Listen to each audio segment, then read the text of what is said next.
I'm Laura Trevelyan in New York City, and this is BBC World News America. Poland's border crisis escalates as more migrants make their way through Belarus, hoping to reach the EU. We'll hear from our teams in both countries. As the COP26 climate summit reaches the closing stretch, the gathering's president warns that time is running out to reach a deal. All the while, temperatures are rising in places like the Himalayas. As the glaciers melt, the region is short of water. We have a special report. And South Africa's last white president, F.W. de Klerk, has died. In a speech released after his death, he apologises for the damage caused by apartheid.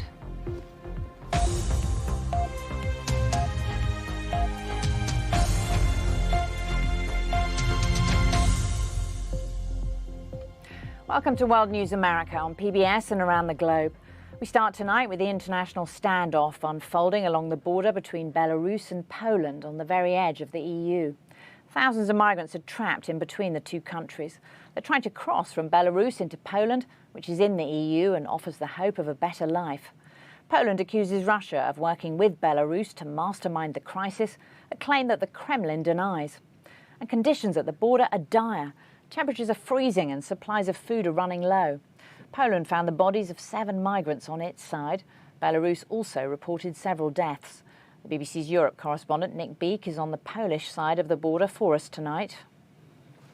Well, this is one of many police checkpoints you see right along the Poland-Belarus border, where cars are being searched. Just in the distance there, that is Belarus, and so people coming through are being subject to checks.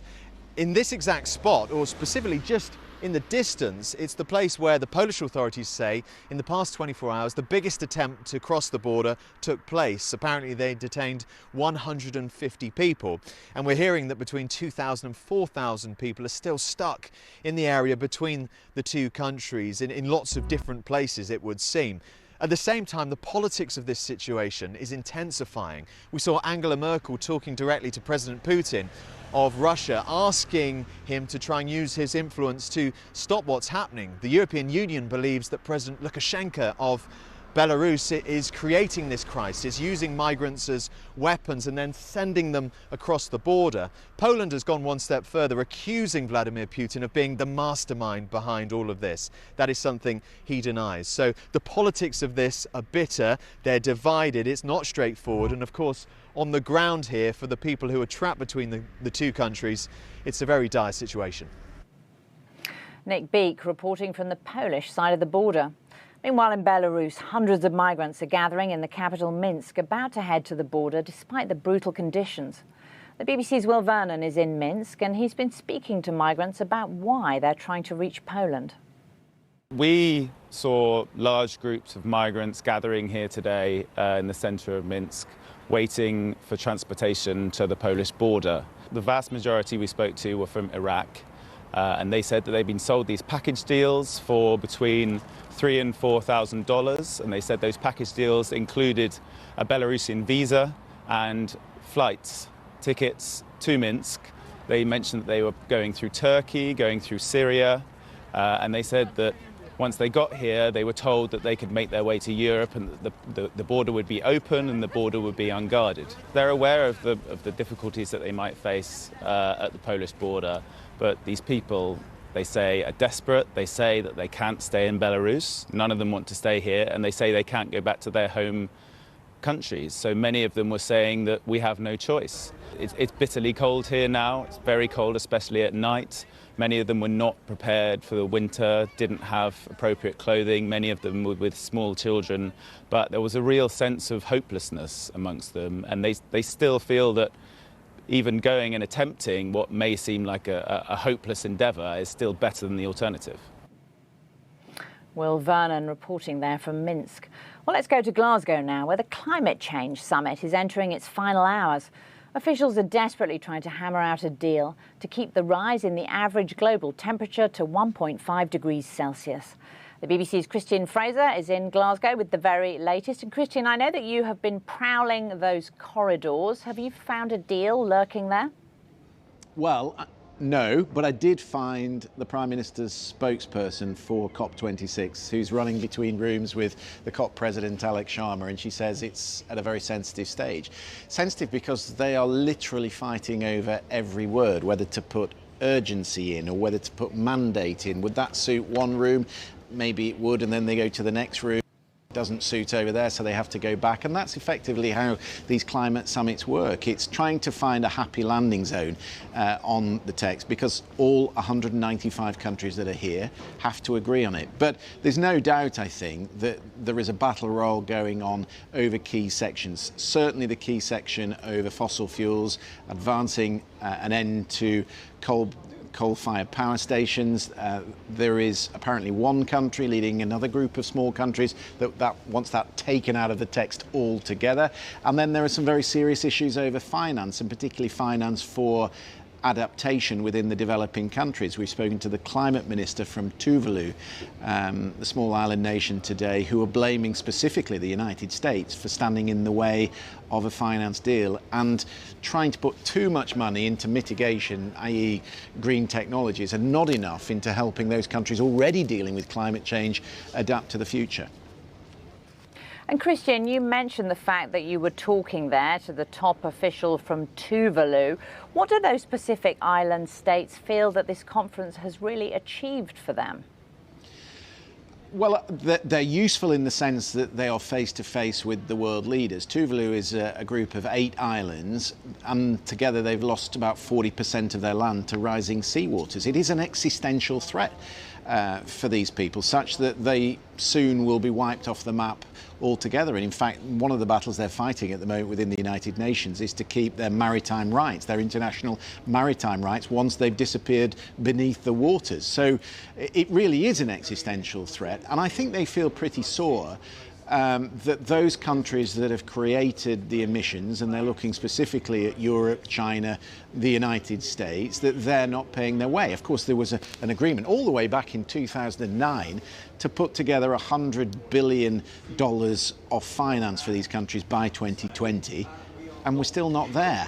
And so what they're now focusing on is whether they can get something like 500, 600 billion by 2025. And again, it's the big countries that are standing in the way. So that they feel positive in one sense that they've raised the issue, and on the other they feel that not enough is being done. Christian in Glasgow, thanks so much for being with us. Now, the effects of climate change are being felt by the 400 million people across the world who rely on mountain glaciers for drinking water as well as for farming. But rising temperatures and less snowfall mean glaciers in the Himalayas are shrinking. Many villages are facing a water crisis, and some have already been abandoned, as the BBC's Amir Pirzada reports from India. Climate change has reached the very top of the world. Here in the Himalayas, the glaciers are melting and villages are running out of water. Ladakh in northern India is the new front line.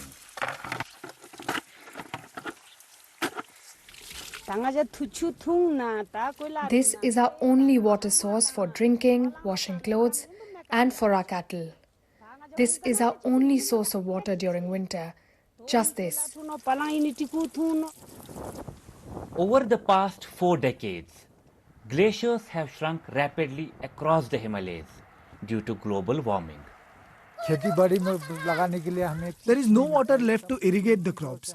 This one tap is not enough for the whole village, so we are forced to leave our village. Half the people from the village of Kumik have been forced to migrate down the valley in search of water. They had to build a canal to divert a river. Those who are living in the basins of those glaciers or in the high hills in the mountains, you have no solution at all. I don't see any solutions for this. They have been left behind, and nobody is coming to help them. Unless the world acts to stop global warming, there will be nobody left living on top of the world. Amir Pirzada, BBC News, Ladakh.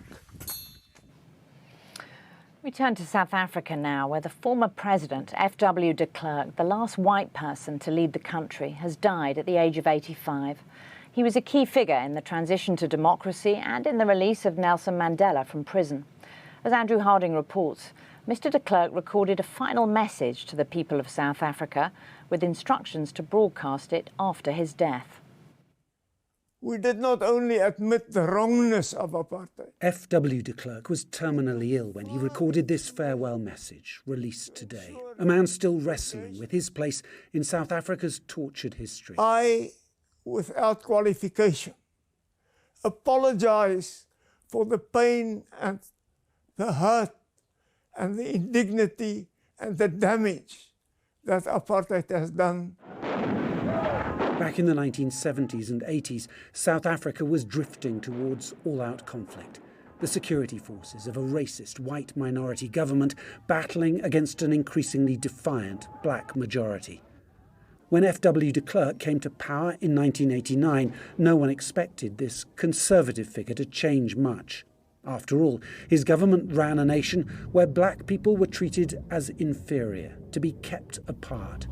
But within months, de Klerk announced a shocking U-turn. The prohibition of the African National Congress, the Pan-Africanist Congress, the South African Communist Party and a number of subsidiary organizations is being rescinded. The ANC, the outlawed liberation party of Nelson Mandela, was unbanned. And soon after that, Mandela himself was released from prison after 27 years. Soon the two men, once bitter enemies, were sharing the Nobel Peace Prize as South Africa inched towards democracy. What nobody can take away from him is his foresight. He seized the moment, he showed the courage, and he was the figure that eventually saw the end of apartheid and Nelson Mandela elected as president in those heady days of the new rainbow democracy. But the transition was not peaceful. Thousands of black South Africans died during political violence that was, it turned out, deliberately stirred up by white security forces. Still, de Klerk and Mandela kept negotiating, nudging their nation forward. Not that they were ever close. So help me God. And then in 1994, history was made, as Mandela was sworn in as democratic South Africa's first president. De Klerk retreated backstage. Later, he apologised for his role in apartheid, but insisted he'd never authorised any criminal acts. Within my knowledge and experience, they never included the authorization of assassination, murder, torture, rape, assault, or the like. Many South Africans found that hard to swallow, and today there is a lukewarm tone to some tributes. He had the courage to step away from the path that his party that he led had embarked upon from 1948, and we will remember him for that. De Klerk was a divisive figure and an unlikely revolutionary, but history will record his key role in bringing freedom to South Africa. Meanwhile, here in the United States, there are two trials taking place centering on the theme of race. In Wisconsin, there's the trial of Kyle Rittenhouse, who's charged with killing 3 people during Black Lives Matter protests. And in Georgia, the trial of 3 white men accused of murdering Ahmaud Arbery is underway. For more on the importance of these trials, let's bring in D. Ray McKesson, a civil rights activist and co-founder of Campaign Zero. Thanks so much for being with us. So if we start with the case of Ahmaud Arbery, a black man killed while out for a run, yet his jury is almost overwhelmingly white. Does that suggest that not much has really changed in the criminal justice system? There are a lot of things about this case that suggest that not much has changed. One is the jury composition, which does not mimic or reflect the community composition at all. You already said it, that the vast majority is a white jury. But we also see in this case, and this never happens, the prosecutor actually got indicted for participating in a cover-up, the initial prosecutor in this case. It is very hard to hold prosecutors accountable in this country. And seeing her indicted was a big deal because she essentially told the police not to arrest the people that killed Ahmaud Arbery when he killed them. And what impact do you think? What impact do you think that body cam evidence has in these trials? Do jurors really have to confront what's happened and the racial nature of it? Yeah, for a lot of people, seeing is believing. And, the Ahmaud Arbery case is a little different because there is footage, but he was killed by civilians. He was not killed by the police. And there was a law in Georgia that gave citizens the legal authority to arrest people who were engaging in a crime. But the question that they've never been able to answer is, what is the crime that Ahmaud was supposed to be engaging in? But with the police, when we've seen the police kill people, we have seen body camera footage help lead to convictions or help people see that this is actually happening. In Minneapolis, where George Floyd was killed, voters last week rejected a plan to overhaul the police. What do you read into that?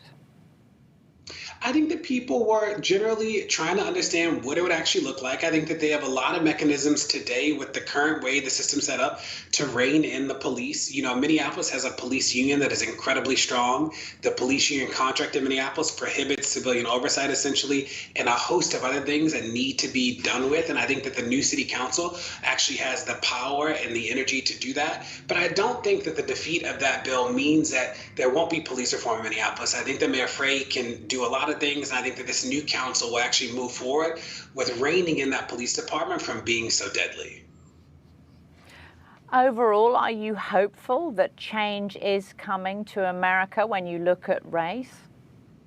Yeah, it's an easy doomsday story to tell, but I'll tell you that in the last year, 19 states have restricted the use of force by police officers. It's the biggest reduction in the power of the police in American history. Breonna Taylor got killed by the Louisville police. 5 states have restricted the use of no-knock raids, and we've seen other things happen across the states that just isn't getting as much play, but it's happening. So I do feel hopeful. I think that there are a ton of activists and organizers all around the country who are ready and engaged in these issues. DeRay McKesson, thank you so much for being with us tonight. Good to be here. In other news now from around the world, Austria looks likely to introduce a strict lockdown for anyone not fully vaccinated after a surge in infections. Those not fully jabbed would have to stay home and only go out to work, get food and exercise. Critics say it will be unenforceable. Meanwhile, neighbouring Germany has reported over 50,000 daily cases for the first time since the pandemic began. China's ruling Communist Party has ended a meeting marking its 100th anniversary with a document elevating the current leader, Xi Jinping, to a status equal to the founding father of revolutionary China, Chairman Mao. It was the last major meeting of party leaders ahead of the National Congress next year, where Xi is expected to seek a historic third term as president. China's biggest online shopping day, known as Singles' Day, was on Thursday. The e-commerce site JD.com has sold more than $50 billion worth of goods. Alibaba, which played down its sales figures and touted its social welfare initiatives instead, said nearly 400 brands, including Apple and L'Oreal, have raked in more than $15 million worth of sales each. A judge has approved a $626 million settlement for victims of lead water crisis in Flint, Michigan. Most of the money will go to affected children and adults, business owners and anyone who paid water bills. At least 12 people died after the city switched its water supply without treating the dangerous water, all to save money. You're watching BBC World News America. Still to come on tonight's programme. It's Veterans Day here in the US, and in Britain it's Armistice Day, which marks the end of World War I. We'll have the latest on both commemorations.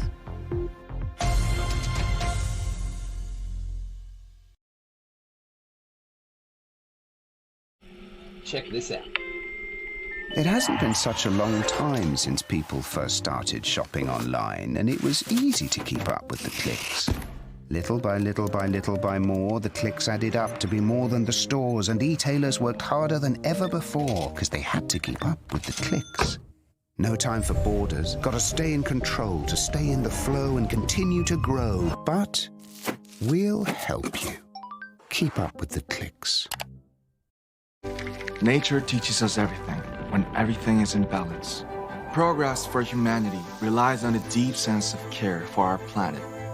Together, we can make the ones born today the first generation to benefit from a carbon-neutral world. We call it Generation One. At Hyundai, we are helping to create a more sustainable world for Generation One.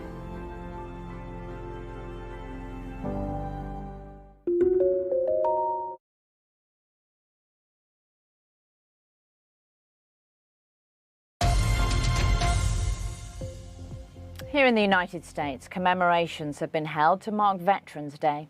President Biden was at Arlington National Cemetery, taking part in a wreath-laying ceremony at the Tomb of the Unknown Soldier.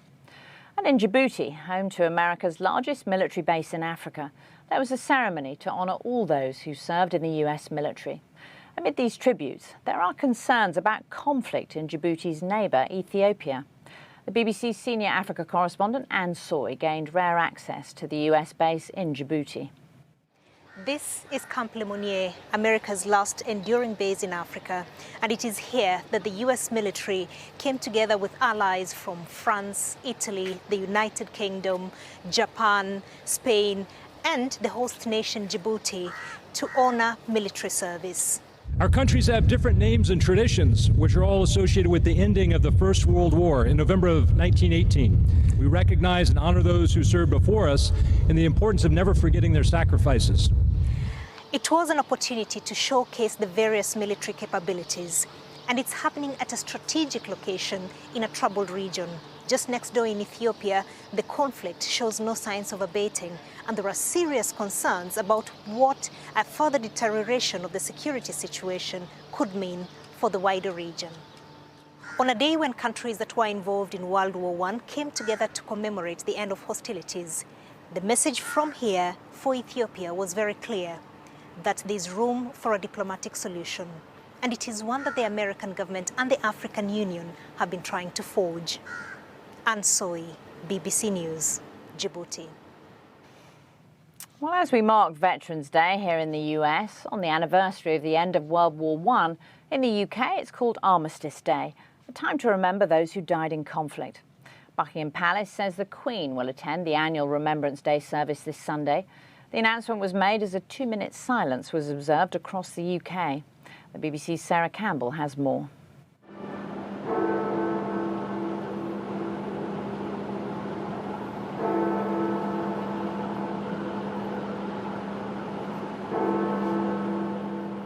On the 11th day of the 11th month in 1918, the guns of the First World War fell silent. More than a century later, the nation paused to remember those who sacrificed so much in service to their country.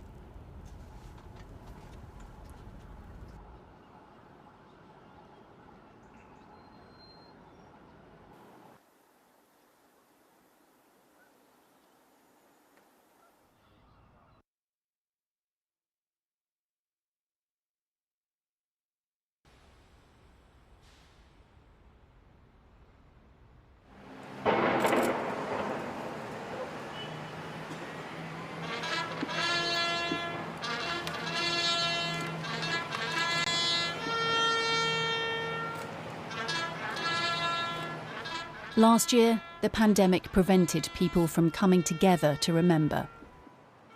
Not so this year. Sydney, Australia, on November the 11th. It's also France's National Day of Remembrance. So many lives were cut short in French fields. Many soldiers never returned home. Walter Tull was one of them. Britain's first black army officer, he was killed in 1918. Today, at the Cenotaph in London, his great-nephew laid a wreath in his honour. This is a fantastic event to come to the point where I'm able to lay a wreath on behalf of my granduncle at the Cenotaph. Is a great honour and a great honour to him. Armistice Day, ensuring those who were lost are not forgotten. Sarah Campbell, BBC News. A day of remembrance. And before we go tonight, here's a story about something we don't recommend you try at home. A French balloonist has broken the world record for standing on a hot air balloon. Rémi Ouvrard hovered over western France, almost 12,000 feet above the ground. It's the highest a balloon has ever been, with someone standing on top of it. The whole event was done to raise money for charity, and the balloon was even piloted by Rémi's father. Clearly, something of a daredevil family. And remember, you can find much more on all the day's news at our website. I'm Laura Trevelyan. Thank you so much for watching BBC World News America, and have a great night.